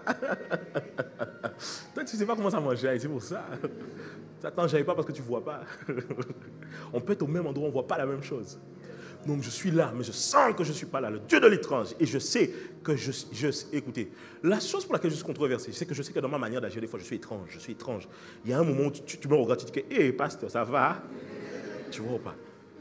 Et donc là, je sentais que le Dieu de l'étrange est avec moi. Celui qui fait trembler les gens. Celui qui amène la crainte dans le cœur. Tous genoux fléchissent.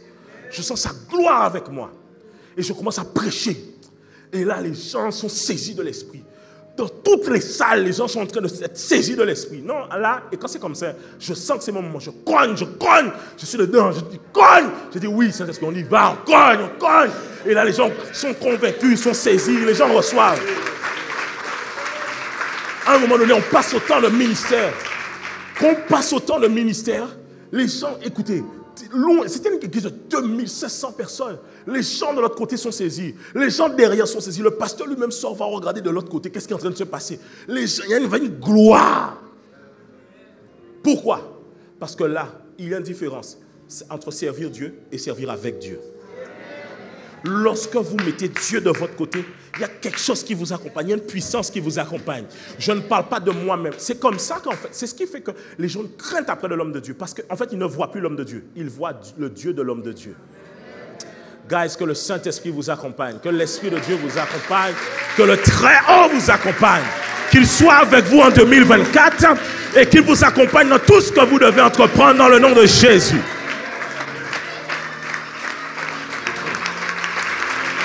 Tu as besoin du Saint-Esprit. Tu as besoin du Saint-Esprit. Tu as besoin du Saint-Esprit. Alors reçois le Saint-Esprit en ce matin. Reçois l'onction de Dieu en ce matin. Alléluia. Alléluia.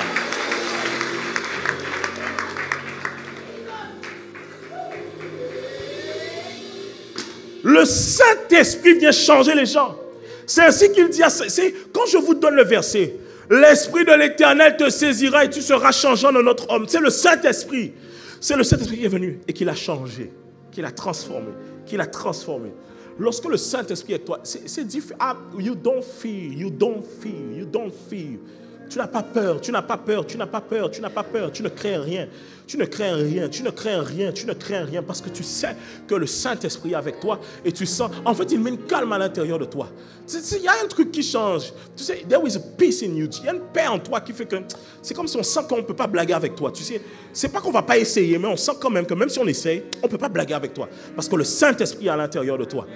Écoutez, if you are weak, lack, tu n'as rien, tu es vide et tu es faible d'esprit, les gens pourront faire ce qu'ils veulent avec toi. Mais quand tu es chargé, loadé, tu es chargé du Saint-Esprit, il y a quelque chose qui est totalement différent à l'intérieur de toi. Arrête d'essayer par toi-même. Lorsque vous partez en mission, arrêtez d'essayer d'évangéliser par vous-même. Évangélisez par le Saint-Esprit. Les gens ont besoin de voir le Saint-Esprit.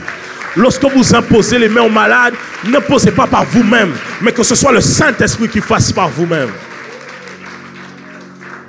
Tu as besoin de ça. Il y a une différence entre servir Dieu et servir avec Dieu. Que la grâce du Seigneur Jésus-Christ, l'amour de Dieu et la communion du Saint-Esprit soient avec vous. Et c'est pour ça que j'aime beaucoup le verset Galates 5,16. Mets-le pour moi. Galates 5,16. Regarde. Galates 5,16. Il dit quoi? Il dit, je dis donc, marchez selon l'Esprit et vous n'accomplirez pas les désirs. Marcher selon l'Esprit, ça veut dire quoi, les amis? Parce que quand tu lis ça, c'est la clé pour ne pas être charnel. Est-ce qu'on est ensemble? Ça veut dire que ta journée va être façonnée d'une manière à ce que tu sois conduit à poser des actions qui iront contraires à la chair, ainsi tu ne pécheras pas. Sauf que les gens ne comprennent pas qu'est-ce que ça veut dire marcher selon l'Esprit. Marcher selon l'Esprit, ça veut simplement dire que là où quand l'Esprit fait gauche, je vais à gauche. Quand il fait droite, je vais à droite. Et c'est là où les chrétiens qui veulent juste qu'on leur dise directement ABC, c'est difficile pour eux. Parce qu'à ce niveau-là, il faut entretenir une relation intime. Parce que la Bible ne dit pas si tu dois aller aujourd'hui à Jarry ou à Bastère. La Bible ne dit pas si tu dois acheter le meuble dans tel magasin ou le meuble dans tel magasin ou si tu dois aller dans un autre magasin. La Bible ne dit pas ça. C'est-à-dire qu'à ce moment-là, ça, c'est toi qui dois savoir dans le quotidien comment tu marches par l'Esprit. Ainsi, qu'est-ce que je fais? J'apprends à pouvoir aller step by step par ce que le Saint-Esprit me dit. Dans le sens de ce que le Saint-Esprit me dit. Là où le Saint-Esprit m'envoie. Je ne vais pas en dehors de son timing. Pourquoi? Son timing est le timing parfait. Il sait ce que je dois faire. Et quand je vais avec lui, ma journée peut ne pas être une journée où j'ai l'impression que c'est productif. Mais à la fin de la journée, là, j'ai fait plus que si j'avais essayé par moi-même. Plus. C'est ce qui s'est passé avec Jésus. La Bible nous dit que Jairus vient voir Jésus. Jairus dit à Jésus, mon enfant, je crois que c'était mon enfant est mort, c'était ma fille, elle est morte, viens. Jésus vient. Jésus doit aller chez... On se rend ensemble. Quand on te dit que quelqu'un est mort, tu dois faire quoi normalement? Tu vas vite. Qu'est-ce qui se passe? Jésus aurait pu aller marcher. Il dit, il faut que j'aille chez la fille de Jairus. Ok, mais la Bible me raconte que quand Jairus vient, il y a une histoire qui se passe en même temps. C'est qu'une femme qui a la perte de sang poursuit Jésus à un moment donné. Et la Bible dit que cette femme-là arrive, elle se faufile dans la foule, elle dit, si je peux seulement toucher le pan de sa robe, je serai guérie. Elle touche le pan de la robe, elle est guérie. Jésus dit, qui m'a touché? Parce que j'ai senti une force me quitter. Les disciples disaient, quoi faire? J'ai vraiment pas. Tout ça, mouni la roi m'a dit, c'était ça que les disciples voulaient dire. Tout ça, mouni la roi m'a dit, mais nous-mêmes, il y aura boué nous. Bon, ma question pour vous. La femme à la perte de sang, elle n'est pas malade? Elle n'est pas en mauvaise santé? Bon, si Jésus court chez la femme de Jairus, comment la femme à la perte de sang fait pour toucher Jésus? Donc, malgré qu'on a mis une urgence devant Jésus, Jésus marche selon l'Esprit. Et au lieu d'accomplir un seul miracle, il accomplit maintenant 2 miracles en cours de route. Est-ce que je parle à quelqu'un? Ainsi, lorsque tu marches par l'Esprit, tu accomplis les choses que tu... Marche selon l'Esprit de Dieu. Et selon l'Esprit, Attention, hein, parce que faisons attention. Quand je vous dis des fois marcher selon l'esprit, que je vous raconte ça, vous pouvez croire que c'est une question de prendre son temps. Mais des fois, ça allait vite aussi. Ah, j'ai envie de parler à quelqu'un qui doit se marier cette année. Quand tu dois te marier et tu commences à mettre une date, je te dis, pourquoi tu es pressé? Des fois, il faut leur dire, pourquoi vous êtes trop lent?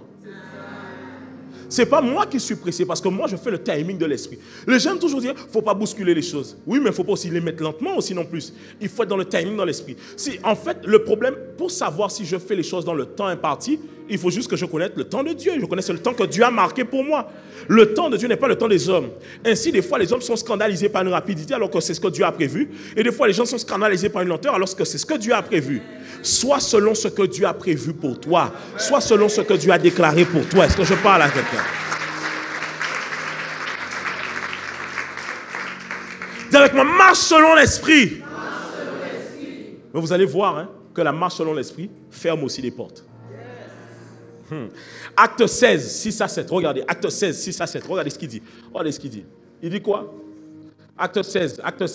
Tu l'as le verset. Acte 16. Juste après, je te dis le. Il dit quoi? Ayant été empêché par l'esprit d'annoncer la parole. Vous voyez, je vous ai dit, il y a une différence entre servir Dieu et servir avec Dieu. Ici, il dit qu'il a été empêché de faire quoi? Est-ce qu'annoncer la parole, ce n'est pas servir Dieu? Mais là, le Saint-Esprit ne voulait pas seulement qu'il aille annoncer, il voulait qu'il soit avec celui qui lui permet d'annoncer. Donc il dit, ayant été empêché par le Saint-Esprit d'annoncer la parole dans l'Asie, ils traversèrent la Phrygie et le pays de Galatie. Verset suivant, arrivé près de la Mysie, ils se disposaient à entrer en Béthanie, mais l'Esprit de Jésus ne leur... Tu vois, on dit le Saint-Esprit avant, et là maintenant on dit l'Esprit de Jésus. C'est la même personne. Ok. Maintenant, je vous ai déjà enseigné ça une fois. Et là, ce que je vous enseigne avec ce texte-là, c'est que juste après, il va aller, je crois, à Philippe, ou en Macédoine, à Philippe.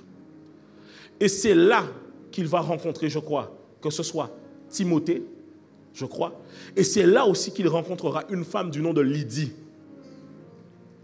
Et c'est Lydie elle-même qui va financer le ministère de Paul. Parce que Lydie était une entrepreneuse. Elle avait de l'argent.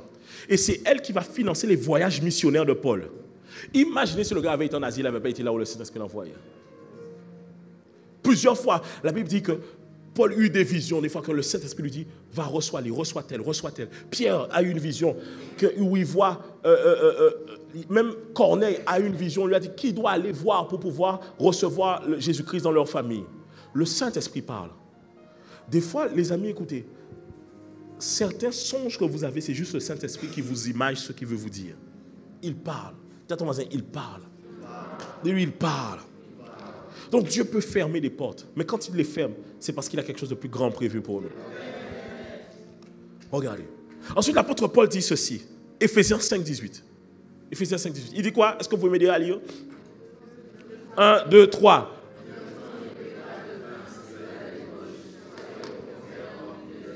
Soyez au contraire, ne vous enivrez pas de... Les amis, je vous pose une question. Quelqu'un qui est ivre, ça se voit ou ça ne se voit pas? Est-ce qu'on t'a appris à discerner quelqu'un qui est ivre? Tu as été à l'école pour qu'on te donne une formation, pour qu'on t'explique comment les gens sont ivres?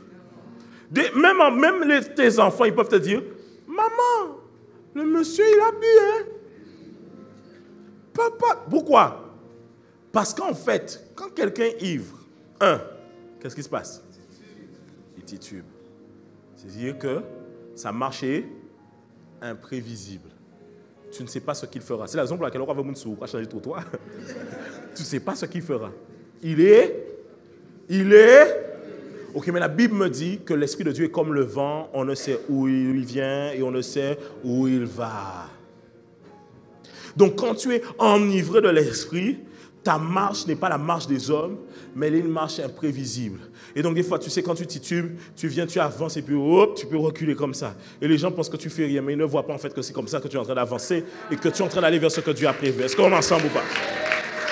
Dis avec moi, je suis ivre de l'Esprit. Ça veut dire quoi? Écoutez, ce qui te remplit te conduit.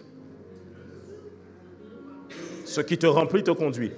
Un ballon rempli d'air sera bousculé par l'air. Un ballon rempli d'eau est conduit par l'eau à l'intérieur. Celui qui est rempli d'alcool, l'alcool le conduit. Et celui qui est rempli du Saint-Esprit, l'Esprit le conduit. Ah, ok. Donc, me voilà maintenant ivre de l'Esprit. Ok, je suis ivre. Et puis, quelqu'un qui est ivre de l'Esprit, j'ai une question pour vous. Quand il parle, tu comprends ce qu'il dit? Il dit... Mais quand je suis ivre de l'Esprit, est-ce que je parle à quelqu'un? On a dit, il est quoi? Il est ivre de... Donc sa marche est comme celle de l'Esprit. Il parle le langage de l'Esprit. Mais les gens qui sont ivres, ils peuvent même chanter dans l'ivresse. Ils chantent la chanson bien ivre. Ils parlent ivre. Mais l'apôtre Paul dit, tantôt je chanterai par l'Esprit, tantôt je prierai par l'Esprit. Celui qui est conduit par l'Esprit, il fait par l'Esprit. Mais pas seulement. À un moment donné, celui qui est ivre, à un moment donné, il y a un niveau d'ivresse. Tu es tellement ivre que tu finis par...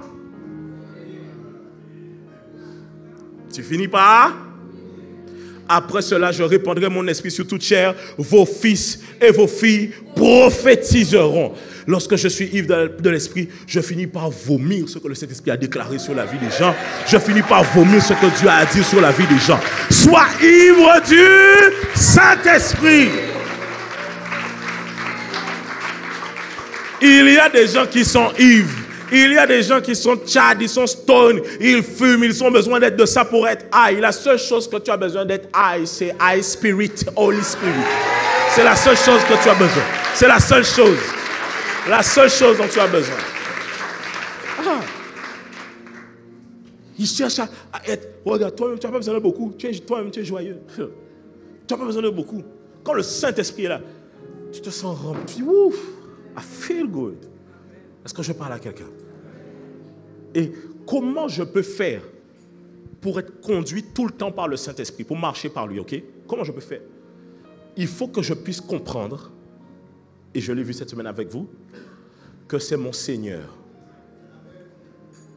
Suivez-moi bien. Quand vous acceptez Jésus dans votre vie, vous l'acceptez comme quoi? Seigneur et... Mais il y a un problème. C'est qu'en réalité, Jésus, ce n'est pas Jésus-Christ de celui qui s'est sacrifié vraiment, qui est comme ton Seigneur.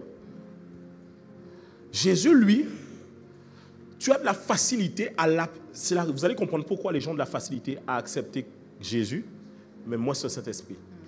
Jésus, tu l'acceptes facilement parce que tu as conscience que c'est ton Sauveur et qu'il est mort à la croix pour toi.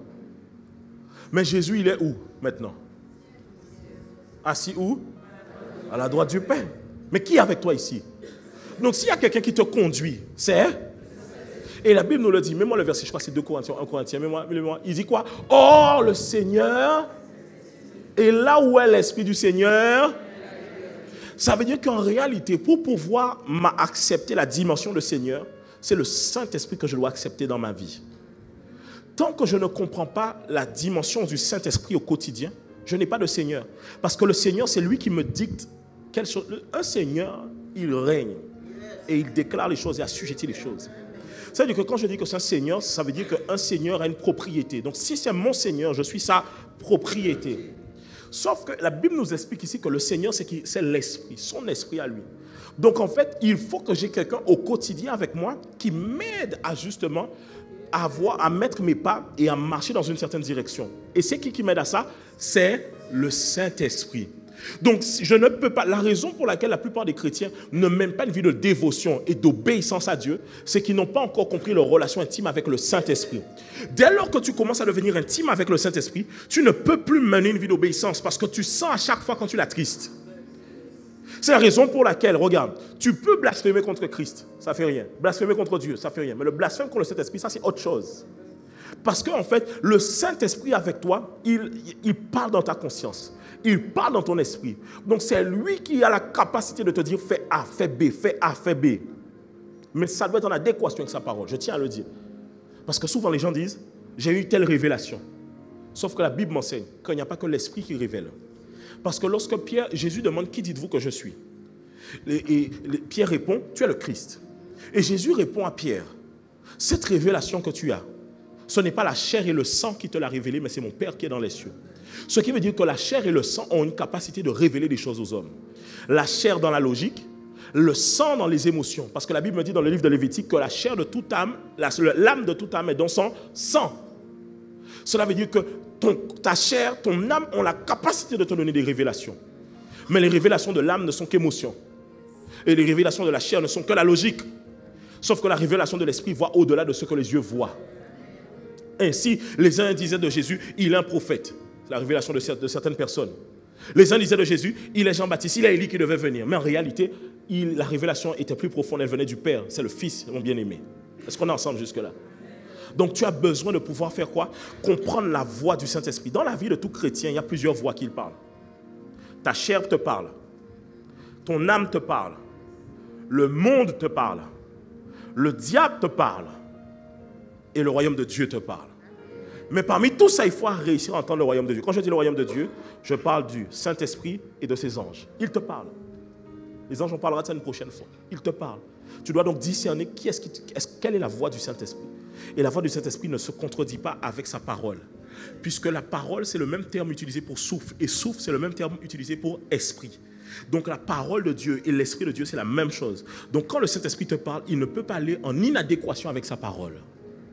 Donc on se rappelle, le Saint-Esprit, c'est quoi? Il est le Seigneur. Le Seigneur, c'est...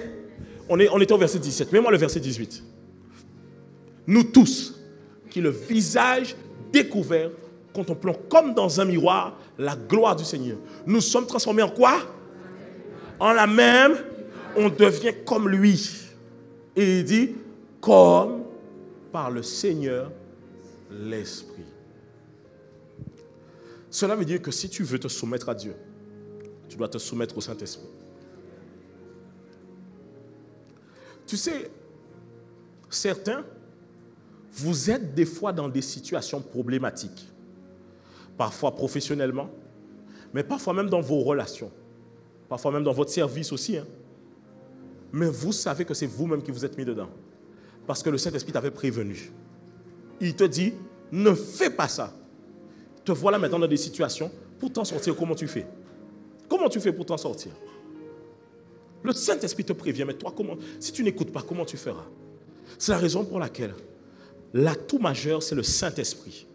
Et fais du Saint-Esprit ton Seigneur. Quand tu te réveilles. Bonjour Esprit de Dieu. Bonjour Saint-Esprit. Merci pour la nuit. Merci de m'avoir gardé. Merci d'avoir été avec moi. Parce que je comprends que cette nuit-ci, mon souffle de vie m'a été restitué. C'est que c'est le Saint-Esprit. Si j'ai été gardé cette nuit, c'est le Saint-Esprit. D'autres ne se sont pas réveillés ce matin.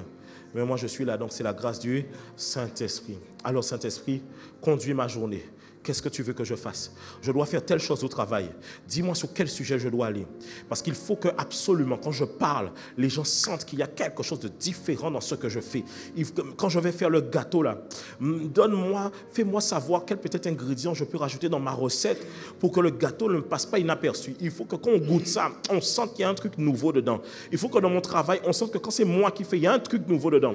Alors, s'il te plaît, sois avec moi. Maintenant, regarde, je te donne un exemple. Imaginons que dans ton travail, tu dois préparer quelque chose. Après avoir préparé, tu dis, Saint-Esprit, empuissante mon projet. Mets ta puissance dedans. Mets ton pouvoir dedans. Il faut que les gens qui lisent ça, quand ils lisent ça, même, regarde, tu vas en emploi, en entretien d'embauche. Tu vas en entretien d'embauche. Toi aussi, prie sur ton CV. Tu pries, tu déclares. Il faut que quand le gars lise ça, il soit convaincu de péché, de justice, de jugement. Que c'est moi qui dois accepter et qu'accepter les autres, c'est un péché. Il faut que le gars... Ah, est-ce que je parle avec toi? Mets la puissance dessus. Tu pries. En fait, écoutez, je vous donne des clés, mais c'est pratique. Tu dis à Dieu ce que tu veux voir. Mais c'est ton ami, à un moment donné, c'est ton ami. Est-ce qu'il ne va pas le faire pour toi? Quand tu as des problèmes, tu appelles qui? Ton ami. Quelqu'un que tu sais qui pourrait être là pour toi. Donc si après avoir respecté ce que je te dis, tu fais du Saint-Esprit ton ami, il ne va pas te laisser tomber. Ok, donc tu dis, Saint-Esprit, regarde, je dois prendre la parole dans la réunion. Déjà, Il y a des gens, quand on est en réunion, ils aiment beaucoup parler entre eux et ça perturbe beaucoup. Je veux que quand je prenne la parole, là, tout le monde se taise. Il faut que l'atmosphère soit calme. Donc tu déclares ça. Saint-Esprit, il faut que tu me donnes les mots pour pouvoir dire les choses. Même si j'ai prévu quelque chose, rajoute dans ce que je dois dire pour pouvoir... Parce que l'homme propose et Dieu dispose. Ok, accompagne-moi. Et j'aimerais, Saint-Esprit, s'il te plaît. Il y a un gars là dans le travail, il aime toujours s'opposer à moi. Si aujourd'hui il peut ne pas être là. Parce que ce que j'ai à présenter là, il faut que ça passe crème. Donc il va avec toi. Tu vois, les choses sont là. Et quand tu prends la parole, tout le monde s'arrête et regarde, se demande, mais est-ce qu'il y a un truc qui a changé? Oui, il y a un truc qui a changé. Le Saint-Esprit.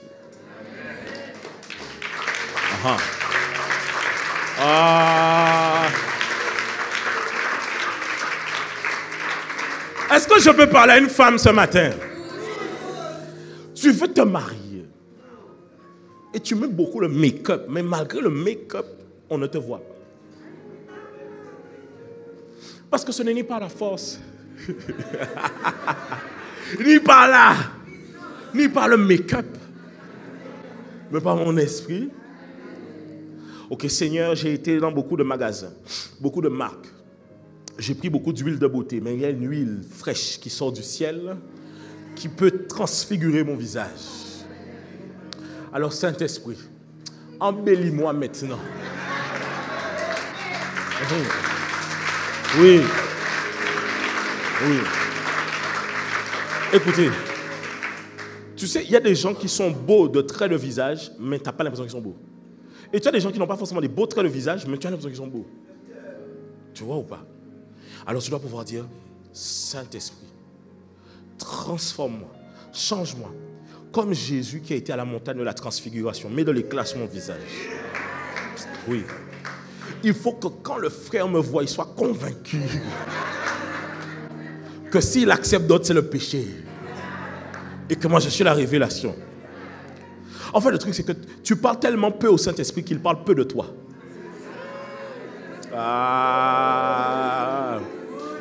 Tu parles tellement peu au Saint-Esprit qu'il parle peu de toi. Guys, je vais vous dire une chose. La Bible dit l'élévation ne vient ni d'Orient ni d'Occident. Mais c'est l'Éternel. Ok. Ça veut dire que quoi? Ton patron peut avoir, par exemple, une promotion. Et dans la logique, il pense à certains. Mais toi, tu as tellement le genou flexion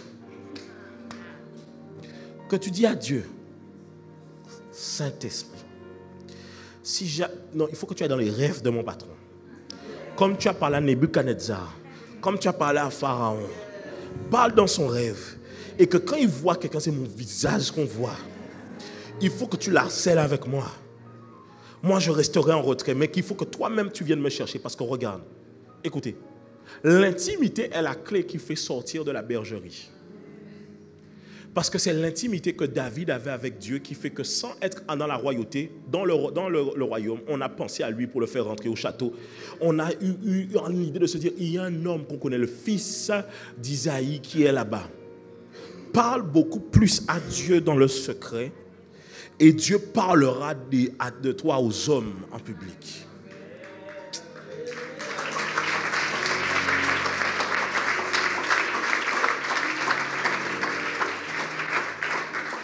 J'aurai l'occasion au courant de cette année de vous donner des témoignages.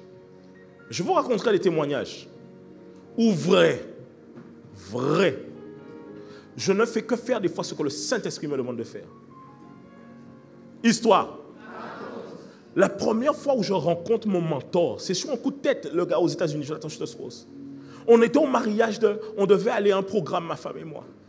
Et on était au mariage de Josué et Flora. Et on avait déjà prévu, ma femme et moi, d'aller en Amérique du Nord. On réfléchissait à y aller.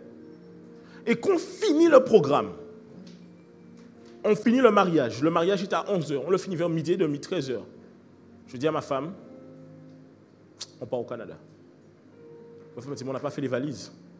On va acheter les brosses à dents là-bas.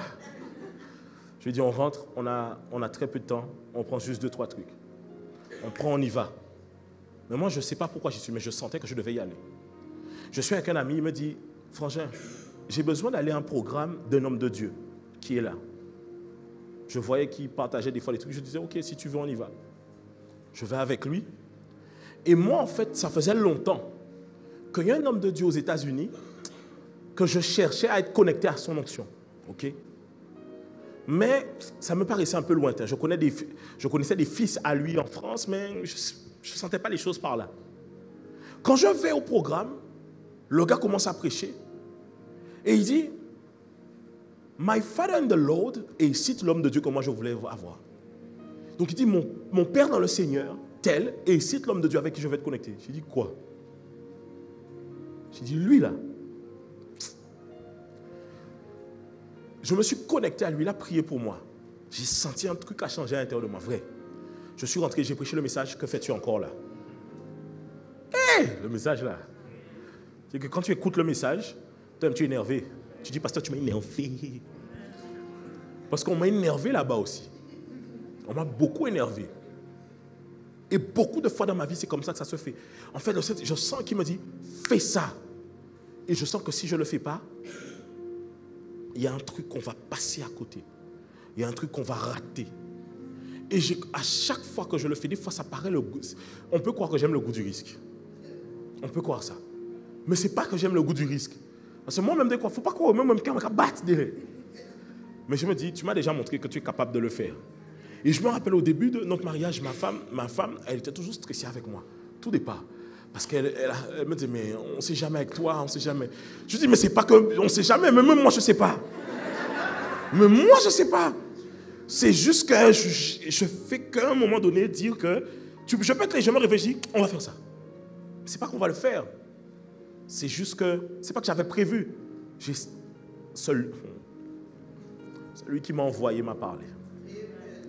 Et donc je sens sa voix au-dedans de moi. Quand tu sais que Dieu t'a parlé, tu sais que c'est lui. Ainsi la Bible dit, le Saint-Esprit rend témoignage en notre conscience. Dans le livre de Romains. Alors fais du Saint-Esprit ton allié. Parce que pour l'invasion apostolique, pour l'envoi, pour la mission, pour le ministère, pour l'appel, pour ce que Dieu t'a appelé à faire, c'est ton atout majeur. C'était mon message pour vous. Là où le verset dit, ils doivent l'adorer en esprit, en vérité, il dit, ils l'adorent avec l'aide de l'Esprit Saint. Ça veut dire que quand on commence à adorer réellement, mais vraiment, il dit, ceux qui adorent vraiment, ceux qui ont à cœur d'adorer, le Saint-Esprit vient soutenir leur adoration. Et il vient la porter et il charge cette adoration d'un parfum particulier. Mais le Saint-Esprit ne charge l'adoration de seuls ceux qui sont dans la vérité. Ça veut dire qu'il adore vraiment. Son cœur est dedans. C'est quand tu adores vraiment que tu sens que l'onction du Saint-Esprit se déploie. Jésus nous a montré comment adorer le Père. Et donc la première fois dans la Bible où on nous montre réellement l'adoration, on nous parle d'un enfant, quelqu'un qui a son enfant unique qu'il va donner en sacrifice. Et Jésus-Christ, car Dieu a tant aimé le monde qu'il a donné son Fils.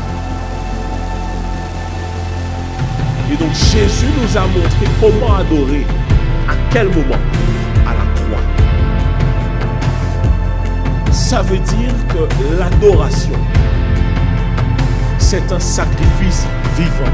C'est la raison pour laquelle l'apôtre Paul dit dans le livre de Romains, offrez vos corps comme un sacrifice vivant, saint et agréable, ce qui sort de votre part, un culte raisonnable. Ça veut dire que c'est ce que Dieu attend de toi. C'est un sacrifice vivant. Ça veut dire que lorsque j'adore, je fais taire tout ce qui est de moi et je fais naître tout ce qui est de lui. J'abaisse tout ce qui est de moi et j'élève tout ce qui est de lui. J'abaisse mes ambitions, j'augmente ses ambitions. J'abaisse mes projets, j'augmente ses projets. La nourriture là, j'abaisse l'envie de manger et j'augmente l'envie de la nourriture spirituelle.